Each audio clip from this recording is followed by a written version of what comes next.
नमस्ते भाइ बहिनीहरू।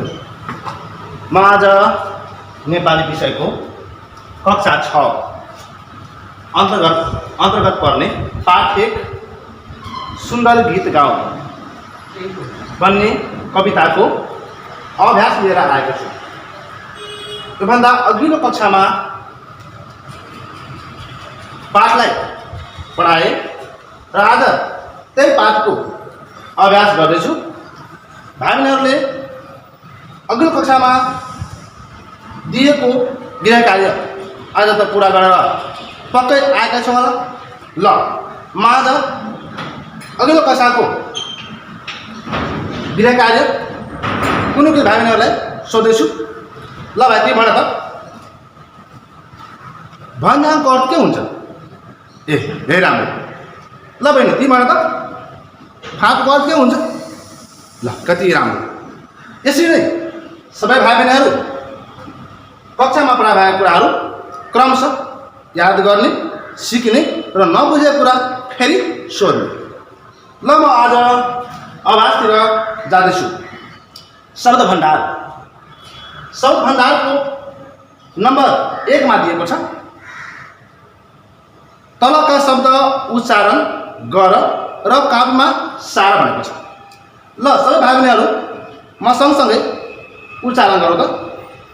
भन्ज्याङ, बिछट्ट, डाँफे, अनौठा, फाँट बेसी। ल ठिक छ, यसरी नै पुनः पढ्नु। नम्बर 2 मा जानुहोस्। ठिक अर्थमा ठिक चिनो लगाऊ। ल हेर्नुहोस्, तपाईँको किताबमा पेज नम्बर 4 मा नम्बर क मा दिएको छ। मैदान भनेको के हो? सम्म, पाखो, भिरालो, यी 3वटा शब्दहरू दिएका छन्। यसमा मध्ये ठिक कुन छ? यसमा ती शब्दमा यसरी नै ठिक चिन्ह लगाउने। यसको उत्तर हुन्छ सम्म। त्यस्तै नम्बर ख मा हेर्नुहोस्, भन्ज्याङ केलाई भनिन्छ? यहाँ अप्सनमा दिएको रहेछ 2 पहाडका बीचको होचो ठाउँ, 2 पहाडका बीचको डाँडो, 2 पहाडका बीचको चुचुरो। यसको सही उत्तर हुन्छ 2 पहाडका बीचको होचो ठाउँ। त्यस्तै नम्बर ग मा मेची र काली के हुन्? यहाँ अप्सन दिएको रहेछ मानिस, हिमाल, नदी। यसको सही उत्तर हुन्छ नदी।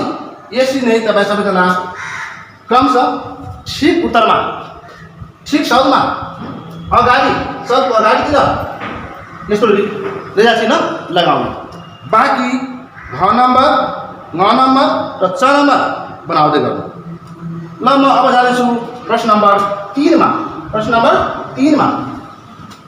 3 मा रहेछ शब्द र अर्थको जोडा मिलाऊ। जुन शब्दहरूको अर्थ तपाईँ अघि नै पाठभन्दा अघि नै दिएको रहेछ, त्यो सबै तपाईँ सबैले याद गर्नुभएको छ। ठिक त्यस्तै यहाँ शब्द दिएको छ, जस्तै भन्ज्याङ, बिछट्ट, सारा, फाँट, वनकुञ्ज, झुलेको, चैन, बेसी। अब क्रमशः जोडा मिलाउँदाखेरि तपाईँ के गर्नु पर्छ भने यस तरिकाले होइन, यस तरिकामा गर्दा राम्रै हुन्छ, तर पनि हेर्न चाहिँ राम्रो हुँदैन। कुनको कहाँ छ, कसको कहाँ छ छुट्याउन गाह्रो हुन्छ। त्यसैले तपाईँ गर्नुपर्ने कुरा शब्दको अगाडिमा, जसरी भन्ज्याङ रहेछ, भन्ज्याङ यसको ठिक अगाडिमा एरो चिन्ह दिएर या त त्यतिकै। अब हेर्नुहोस् डाँडो पार हुने ठाउँ, डाँडो पार हुने ठाउँ। यसरी तपाईँ बनाउँदै गर्नुहोस्। बिछट्टको, साराको, फाँटको, वनकुञ्जको, झुलेको, चैनको र बेसीको यसरी तपाईँ क्रमशः बनाउँदै गर्नुहोस्। पुनः जाँदैछु बोध र अभिव्यक्तिमा। बोध र अभिव्यक्ति अभ्यासमा। बोध र अभिव्यक्ति अभ्यासमा प्रश्न नम्बर 4 मा वाक्यमा प्रयोग दिएको छ। वाक्यमा प्रयोग तपाईहरु योभन्दा अघिल्लो कक्षामा पढेर आउनु भएको छ। ल हेर्नुस्, नम्बर 1 मा दिएको छ, नम्बर 4 मा वाक्य बनाऊ है। वाक्य बनाउँदा दिएको शब्दको अर्थ बुझ्नुस्। शब्दको अर्थ के हुन्छ त्यो शब्दको अनुसारमा तपाईँ आफ्नो दिमागमा, आफ्नो मस्तिष्कमा यसको वाक्यमा के बनाऊ यसरी तपाईले प्रयोग गर्दै जानुहोस्। जस्तै मैदान रहेछ। अब मैदानको अर्थ सम्म परेको ठाउँ, समतल ठाउँ जहाँ खेल्न, बस्न वा खेती गर्न योग्य ठाउँ हुन्छ, त्यो के हो त मैदान हो।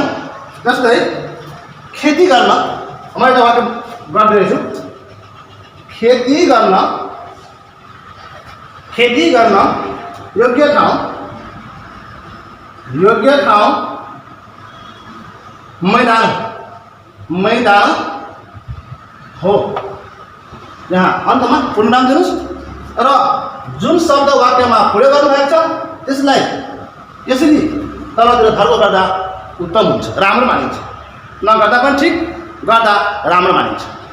यसरी तपाईँ के गर्नुहोस्, भन्ज्याङ, घामछाया, गाउँ बस्ती, वनकुञ्ज, खाचा, पाखा यी सबै शब्दलाई वाक्यमा प्रयोग गर्नुहोस्। त्यस्तै म पुनः जाँदैछु नम्बर 5 मा। प्रश्न 5 मा सुन्दर गीत गाऊ कविता कक्षामा लय हालेर पढ। ल यसै कक्षामा रहेका भाइ बहिनीहरूमध्ये म एउटा बहिनीलाई सोध्दैछु, ल बहिनी तिमी गाऊ त। ल कति राम्रो, यसरी नै गाउनु पर्ने। ल भाइ तिमी पनि गाऊ त। ल भाइले पनि राम्रो गाएछ, अर्थात् सबैजनाले पढाइमा ध्यान दिएको छ। यसरी नै पढ्दा राम्रो मानिन्छ। अब नम्बर 6 मा जानुहोस्। प्रश्न नम्बर 6 मा कविताको अन्तिम श्लोक राम्रा अक्षर बनाई कापमा सार। यो सार्दा तपाईलाई कविता याद पनि हुन्छ, अक्षर पनि बन्छ र यो राम्रो पनि हुन्छ। त्यसैले यो पनि गर्नुहोस्। यो नभएन यो गर्नु भएन, यो गर्नुपर्ने छैन, इक्जाम आउने भएन, यस्तो न पन्छाउनु होइन। जुन अभ्यासमा दिएको कुरा छ सबैलाई बनाउँदै जानुहोस्, राम्रो हुन्छ। प्रश्न नम्बर 7 मा आउनुहोस्। प्रश्न नम्बर 7 मा रहेछ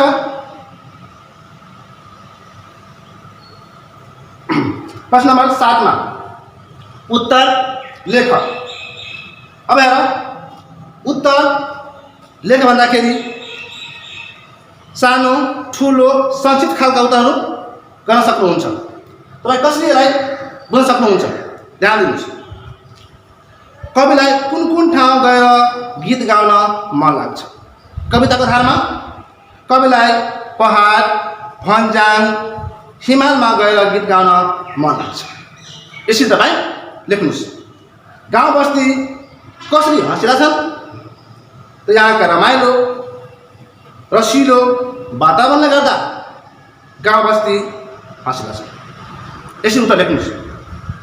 नेपालका कुन कुन ठाउँहरू राम्रा छन्? नेपालका हिमाल, पहाड र तराई लगायत सबै ठाउँ राम्रा छन्। त्यस्तै नेपालका पाखाहरू किन सजिएका छन् त?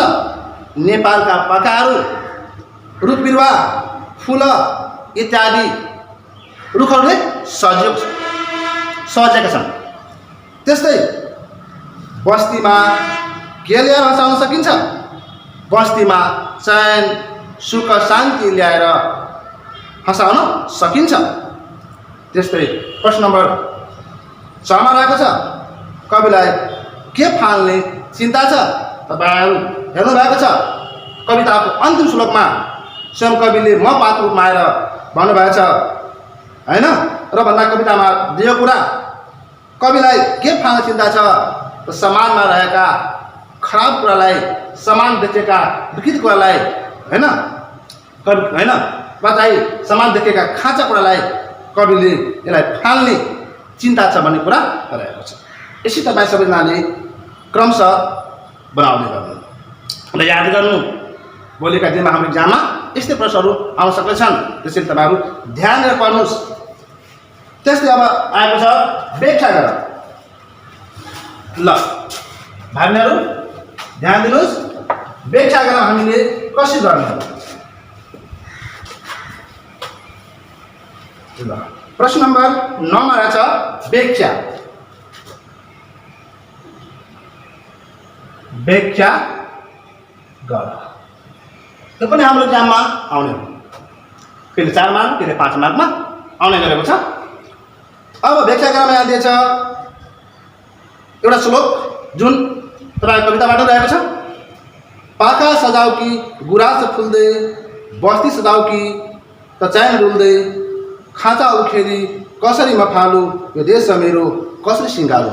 अब हेर्नुहोस् व्याख्या तपाईँ के गर्नुहोस्, 2 या 3 अंशमा लेख्न सक्नुहुन्छ, कतै 2 मा कतै 3 मा।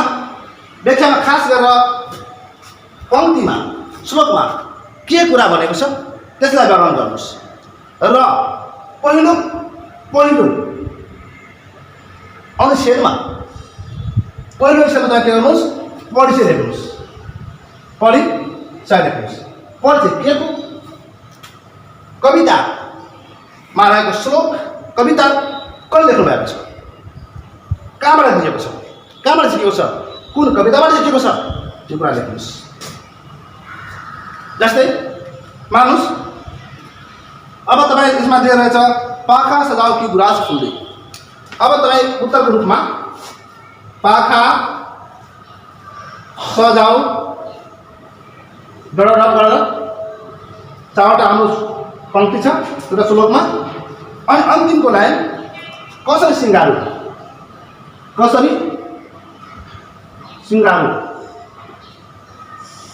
ल यति लेख्दै तपाईँ के गर्नुहोस्, यसमै अनुच्छेद नबदलिकन यसमै यो श्लोक कहाँबाट झिकिएको छ, कसले लेख्नु भएको छ र कविताको मूल भाव के रहेको छ, यसरी 3 या 4 वाक्यमा लेखेर सकाउनुहोस्।